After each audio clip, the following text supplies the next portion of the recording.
Miarabantsika rehetra amin'ny anaran'i Jesosy ilay tompon'izao rehetra zao. Te hanompo an'Andriamanitra bebe kokoa aho.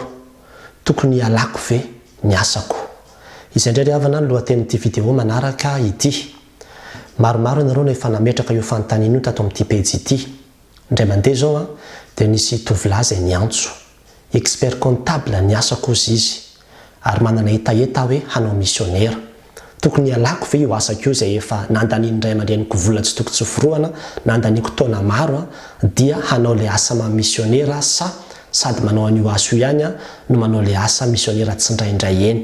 Fa mikasa hiala amin'le asako ao izy dia hifantoka amin'izay le maha missionnaire fotsiny izay. Dia tena mila fitandremana izany ravana ary mila fandiniana lalina. Ka te hitarika antsika amin'ity vidéo ity hanome torohevitra vitsivitsy raha ohatra ianao ka manana an'izany eritreritra zany.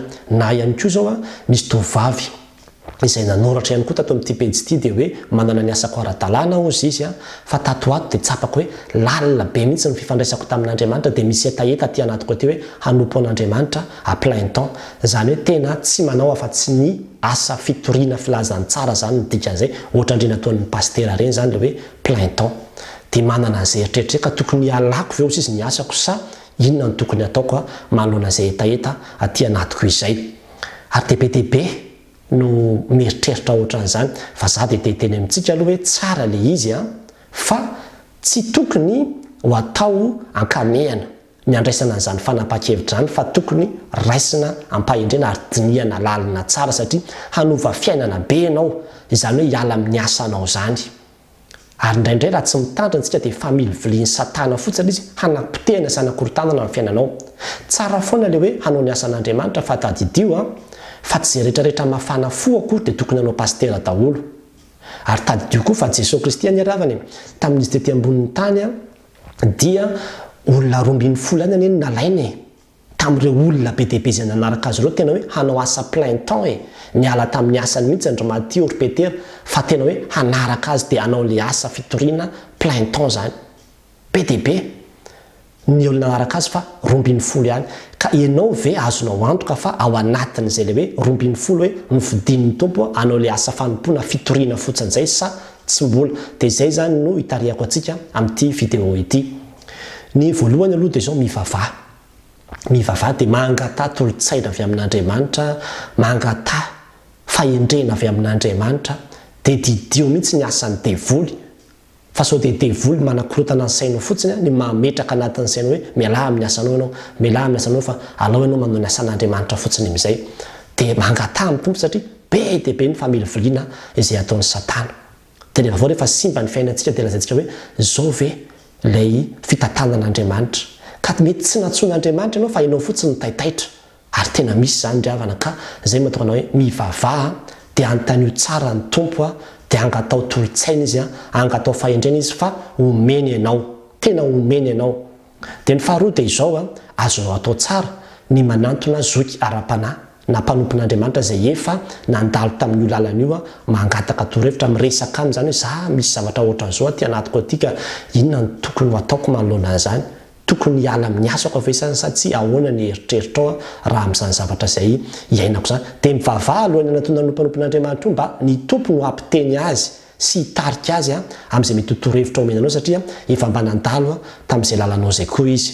Dia ny fahatelo dia izao koa Zahao toetra aloha ilay etaeta ao anatinao. Zahao toetra amin'ny fotoana aloha. Avelao aloha andeha ny fotoana. Izany hoe heritaona na roataona. Fa tsy hoe tamin'ny herinandro ambony nanomboka izay etaeta dia tonga dia amin'ny rapitso dia ametraka démission amin'ny asako. Fa zahao fotoana toetra aloha ilay fotoana hoe zahao toetra amin'ny fotoana aloha ilay izy. Izany hoe avelao aloha andeha ny heritaona na androtaona na ny heritaona sy tapany satria ilay fiatanam-potsika ao tsy miovaova. Ka afaka heritaona ve mbola ao ihany le izy. Afaka heritaona sy tapany ve mbola tsapanao hoe mbola matanjaka be na mbola vao mainka ny alehibe tao anatinao izay etaeta izay. Fa raha ohatra ka tsapanao le izy dia amin'izay fotoana izay azonao atao tsara mihitsy ny hoe andeha raha anandrana anao an'ireny karazana fanadinana samihafa ireny izay hidirako amin'io asa fanompoana io. Dia raha ohatra zany ka tafiditra anao amin'izay fotoana izay dia fa zay zany le izy sanao hoe tompo manoloana izay zavatra ela dia ela ny taty anatiko nanery taty anatiko izay dia anandrana anao an'ity ka raha ohatra ka misokatra ty lalana ity dia izay zany izy fa raha ohatra ka tsia dia efa tsy izay zany satria be dia be koa ny manao an'ireny karazana fanadinana ireny fa tsy voatery eo tafiditra daholo akory izay manao amin'ireny. Dia ny manaraka dia izao hoe dinio tsara hoe tena antso ve nahazo antso ve ianao sa araka ny ataon'ny tanora hoe mitonatonana fotsiny. Le nahazo antso dia hoe nandray an'ilay antsoina hoe vocation. Ka io nandray antso io dia izao tena resen'Andriamanitra lahatra ianao amina fomba tsy takatry ny saina mihitsy ahatsapana hoe voantso hanao zavatra manokana. Zany hoe voatondro mazava tsara zany le izy ao anatin'io antso hoe ity ny tian'ny tompo ataoko. Asa mety hoe ho mpiandry na ho katekista na ho evanjelistra na ho presbitera na ho mopera na ho pastera na ho frera tsy fantatro izay intson'Andriamanitra anao fa hafa mihitsy izay tena tsapanao mihitsy hoe ndresen'ny lahatra tamin'io hoe anao an'ity zavatra ity satria angamba mety hoe nisy aretina, nisy zavatra nitranga, nisy olona niteny taminao, nisy fahitana hitanao na mety ho zavatra isan-karazany. Mety hatramin'ny zavatra farany bitika indrindra hatramin'ny zavatra farany lehibe indrindra fa samy hafa mihitsy ny fomba isehoan'io vocation dia tsarotra no miteny an'ilay izy fa izao fotsiny hoe tsapanao le izy. Maharesy lahatra anao izy hoe ity le zavatra iantson'Andriamanitra.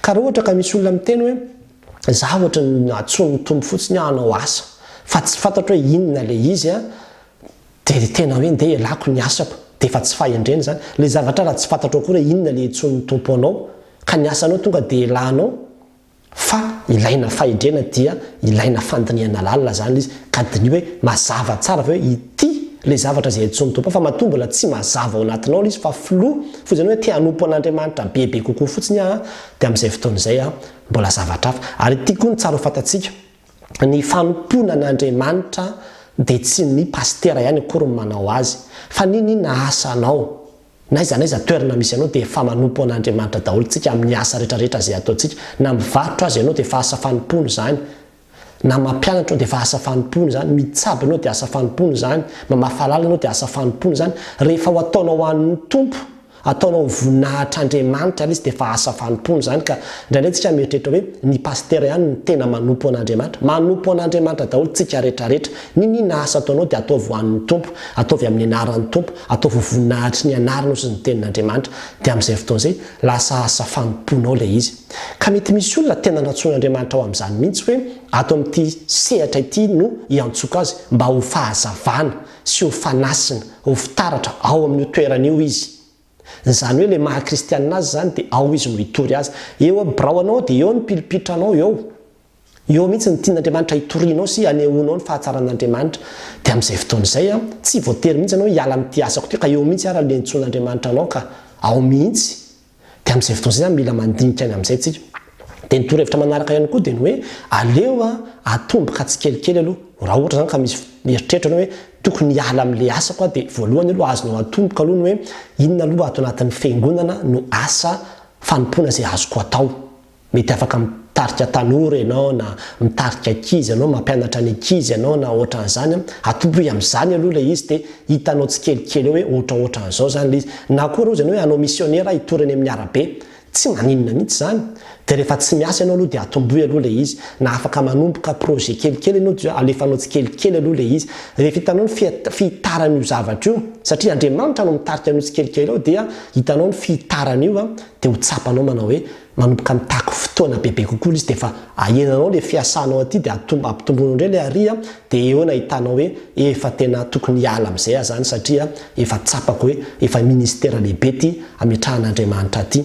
Fa tsy hoe tonga dia hialako fotsiny dia tsisy zavatra fantatra ao akory nefa dia eo ianao aloha mipetrapetraka eo dia manontany an'Andriamanitra eo miandro eo dia sahirana eo ianao. Zay zavatra izany mila fantaritsika.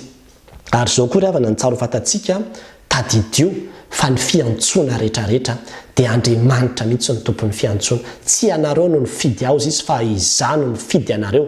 Ny dikan'izay Andriamanitra mihitsy ny tena hanery anao amin'io asa io. Izy mihitsy no handresy lahatra anao amin'io ka aleo mandeha tsara. Azonao atao tsara mihitsy ny mangataka amin'ny andro Andriamanitra hamarino amiko ary ny fiantsonao. Hamarino amiko raha nantsonao marina.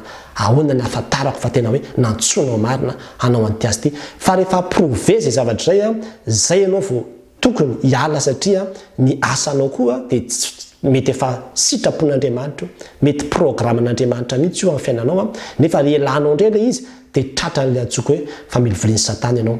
dia mety misy itentsika manao hoe ny olona ara-pastera tadiavina anao ny asan'Andriamanitra karaha misy olona koa hoe vonona nahoana izy mbola sakatsakanana ohatran'izany indray ilaina fahendrena ny fiainana ry havana ilaina fahendrena ny fiainana fa tsy rehefa hoe taitaitra ny fonao dia tonga dia hoe izay zany no atao hoe sitrapon'Andriamanitra fa averiko ihany fa raha tsy mitandrina isika mety ho familivilian'ny satana ilay izy anala antsika amin'ilay toeram-pitahiana izay efa nametrahan'Andriamanitra antsika ho amina toerana izay mety hoe tsy atonona antsika akory dia rehefa manao ilay asa amin'izay dia tsy mety akory izy efa misy ane tratran'izany nanana ny asany mihitsy dia nialany ilay izy satria taitaitra fotsiny dia aveo nefany tsy mety akory ilay izy satria tsy tsapany hoe tsy tena ao akory tsy hitany akory inona leo ataony arany ho an'ny olona sasany dia izay ilay mahatonga hoe mila fitandremana izy ka tean'olon-tsaina antsika any amin'izany zavatra zany tsara tena tsara izay le etaeta izay fa averiko ihany ito ambavaka resao amina mpanompon'Andriamanitra Zahao toetra amin'ny alalan'ny fotoana aloha